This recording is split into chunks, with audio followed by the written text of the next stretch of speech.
Hello students, इस video के अंदर हम फॉर्मूला चार्ज को डिस्कस करने वाले हैं। नाम से ही पता चल रहा है फॉर्मूला चार्ज है, तो यहाँ पर हम किसी फॉर्मूले के बारे में बात करेंगे। तो छोटा सा टॉपिक है ये। Let's start. Formula charge of an atom. Actual में फॉर्मूला चार्ज होता क्या है? Formula charge is defined as the difference between number of valence electron in an isolated atom and the number of electron assigned to that atom in a Lewis structure। जब भी किसी molecule की, जब भी किसी एटम की Levi's structure draw की जाती है किसी कंपाउंड की, तो उस टाइम के ऊपर difference in between number of valence electron, जो भी उस कंपाउंड के नंबर ऑफ वैलेंस इलेक्ट्रॉन होंगे वो in an isolated atom and the number of electron assign, और जितने इलेक्ट्रॉन उसके अंदर असाइन किए हुए होंगे, इन दोनों के बीच में जो डिफरेंस होगा वो हमें क्या बताएगा? फॉर्मूला चार्ज के बारे में बताएगा। डेफिनेशन अगर थोड़ी कॉम्प्लिकेटेड लग रही है तो हम इसे सिंप्लीफाई कर देते हैं फॉर्मूला की हेल्प से। फॉर्मूला चार्ज जो है क्या होता है एक्चुअल में? It is equal to total number of valence electron in free atom. कोई भी फ्री एटम है उसके अंदर total number of valence electron कितने हैं वो फाइंड आउट करना है सबसे पहले हमें। उसमें से क्या माइनस कर देंगे? Total number of non bonding electrons. उसने कितने ऐसे एटम है उसके पास, सॉरी कितने ऐसे इलेक्ट्रॉन है जो नॉन बॉन्डिंग के अंदर है, जिसने कहीं पर भी बॉन्ड नहीं बनाया, कुछ भी पार्टिसिपेट नहीं किया। -1/2 total number of shared electrons, और हाफ कर देंगे जितने उसके टोटल शेयर्ड इलेक्ट्रॉन होंगे। इस पूरे फॉर्मूले को जब सोल्व करेंगे तो लास्ट में जो भी डिजिट आएगी वो हमें बताएगी कि उस एटम का फॉर्मूला चार्ज क्या है। तो शॉर्ट में आप इसे, अगर इतना कॉम्प्लिकेटेड लग रहा है, इतना बड़ा ना लिखना चाहें, तो आप इसे शॉर्ट में फॉर्मूलाइज कर सकते हैं। फॉर्मूला चार्ज इसे रिप्रेजेंट कर रहे हैं एफ सी से। It is equal to V, यानी number of valence electron, minus number of lone pairs, क्योंकि जो नॉन बॉन्डिंग इलेक्ट्रॉन होते हैं वो लोन पेयर की फॉर्म में प्रेजेंट रहेंगे, -1/2 शेयर्ड पेयर ऑफ इलेक्ट्रॉन, जितने बॉन्डिंग के अंदर पार्टिसिपेट करेंगे, शेयरिंग करेंगे, वो वाले इलेक्ट्रॉन। तो यहाँ पे मैंने एक एग्जांपल लिया है O3 का, ओजोन का एग्जांपल लिया है। तो देखिए ओजोन के अंदर 3 एटम प्रेजेंट है। ओके, 3 जो ऑक्सीजन है वो यहाँ पर मैंने बना दिए हैं ऑलरेडी। यहाँ पर जो 2 बॉन्ड है इन दोनों ऑक्सीजन के बीच में, ये तो बनते हैं म्यूचुअल शेयरिंग से, यानी कोवलेंट बॉन्ड होते हैं। 2 इलेक्ट्रॉन कौन देता है? ये वाला ऑक्सीजन, और 2 इलेक्ट्रॉन कौन देता है? ये वाला ऑक्सीजन। और इस तरीके से टोटल जो 4 इलेक्ट्रॉन हैं वो 2 बॉन्ड बनाने में कामयाब हो जाते हैं। एक बॉन्ड को बनाने के लिए 2 इलेक्ट्रॉन की जरूरत पड़ती है, तो यहाँ पे कितने बॉन्ड बन गए? 2 बॉन्ड बन गए, यानी 4 इलेक्ट्रॉन यूटिलाइज हो गए। अब इस ऑक्सीजन और इस ऑक्सीजन के बीच में जब बॉन्ड बनेगा तो यहाँ पे क्या होता है कि ये ऑक्सीजन कोऑर्डिनेट बॉन्ड बनाता है इस ऑक्सीजन के साथ में, क्योंकि 2 बॉन्ड बना लिए, 2 से ज़्यादा ये एक और बना लेगा, ऐसा तो है नहीं 6-7 बॉन्ड बना लेगा ऑक्सीजन, क्योंकि ये स्मॉल साइज का एटम होता है। तो ये क्या करेगा यहाँ पे? अपने दोनों इलेक्ट्रॉन यूटिलाइज कर देगा इस बॉन्ड को बनाने के लिए, और ये क्या कर रहा है? सिर्फ शेयर कर रहा है इस बॉन्ड को, ठीक है, और कुछ नहीं कर रहा। सिर्फ क्या कर रहा है? ये एटम अपने 2 इलेक्ट्रॉन दे रहा है और ये उनको ले लेता है, और इन दोनों के बीच में बॉन्ड बन जाता है। तो इसका मतलब क्या है? सबसे पहले हमें पता होना चाहिए वैलेंस इलेक्ट्रॉन ऑक्सीजन के एटॉमिक नंबर कितना होता है? 8।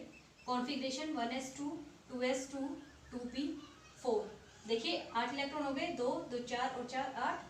आउटरमोस्ट इलेक्ट्रॉनिक कॉन्फ़िगरेशन जो है वो इसके वैलेंस इलेक्ट्रॉन है। टोटल कितने हैं? 4 यहाँ पर और 2 यहाँ पे, यानी नंबर ऑफ वैलेंस इलेक्ट्रॉन कितने हो गए? 6 हो गए टोटल।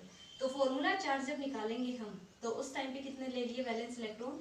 6 माइनस, देखो यहाँ पे नंबर डाल लेते हैं, ये फर्स्ट नंबर का है, ये सेकंड नंबर का है, और ये थर्ड नंबर का ऑक्सीजन है।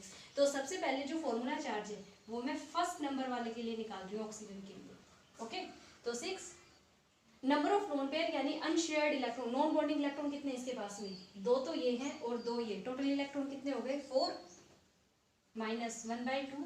शेयरिंग के अंदर कितने प्रेजेंट हैं भाई? 2 तो इसने अपने दे रखे हैं यहाँ पे बॉन्ड बनाने के लिए, और 2 इसके यूटिलाइज में आ रहे हैं, यानी 2 इसके और 2 यहाँ।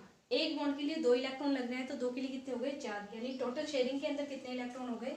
4 × 4। इसे आप काट दें, कितना बच गया?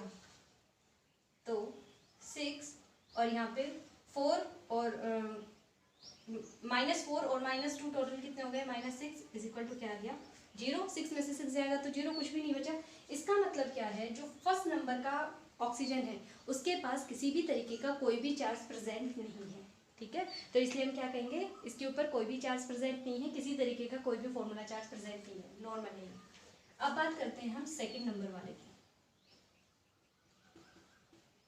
तो सेकेंड ऑक्सीजन के केस में देखिए नंबर ऑफ वैलेंस इलेक्ट्रॉन तो सेम ही रहेंगे, ऑक्सीजन है तो 6 माइनस एल की वैल्यू कितनी है, number of lone pair unshared electron कितने हैं, सिर्फ 2 हैं इसके पास, माइनस 1/2 इंटू में शेयरिंग में कितने यूज़ किए हैं, 4 तो यहाँ और 2 यहाँ, एक बॉन्ड के लिए 2 इलेक्ट्रॉन की जरूरत होती है ना, इसलिए टोटल 3 बॉन्ड बना रखे हैं, तो टोटल शेयरिंग में कितने आ गए, 6 इलेक्ट्रॉन आ गए।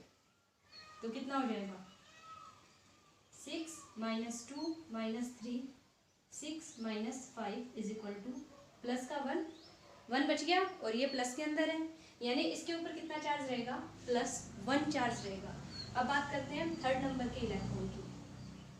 थर्ड नंबर का जो है इसमें देखिए क्या होगा, जो थर्ड नंबर इलेक्ट्रॉन है नंबर ऑफ वैलेंस इलेक्ट्रॉन यहाँ भी कितने रहेंगे, 6 रहेंगे, माइनस इसके पास अनशेयर्ड नॉन बॉन्डिंग के कितने हैं, 2 तो 4 और 2 6 माइनस 1/2 इंटू में शेयरिंग के अंदर कितने प्रेजेंट है, शेयरिंग वाले देखो सिर्फ 2 प्रेजेंट है, 2, तो इससे ये कैंसिल, 6 माइनस का 6 और माइनस का 1 कितना हो जाएगा 7, यानी कितना आएगा माइनस का 1, यानी इसके ऊपर कितना चार्ज रहेगा -1। तो आप इस तरीके से बना सकते हैं इसे, स्ट्रक्चर को मैं दोबारा से बना देती हूँ। यहाँ पे ऑक्सीजन एक ये इसके ऊपर प्लस और इसके ऊपर माइनस, और इसके ऊपर कोई भी चार्ज प्रेजेंट नहीं रहेगा, double bond as it is present रहेगा। ओके, तो ये ओजोन की जो स्ट्रक्चर थी, कंप्लीट स्ट्रक्चर यहाँ पे बता दी है। एक फॉर्मूला मैं आपको बता रही हूँ जो आप मुझे सॉल्व करके बताएंगे। यहाँ पे मैंने आपके लिए क्वेश्चन छोड़ा हुआ है कि calculate the formula charge on carbonate ion. जो कार्बोनेट आयन है इसका फॉर्मूला चार्ज हमें कैलकुलेट करना है, और इसका फॉर्मूला लिखा हुआ है CO3 नेगेटिव होता है।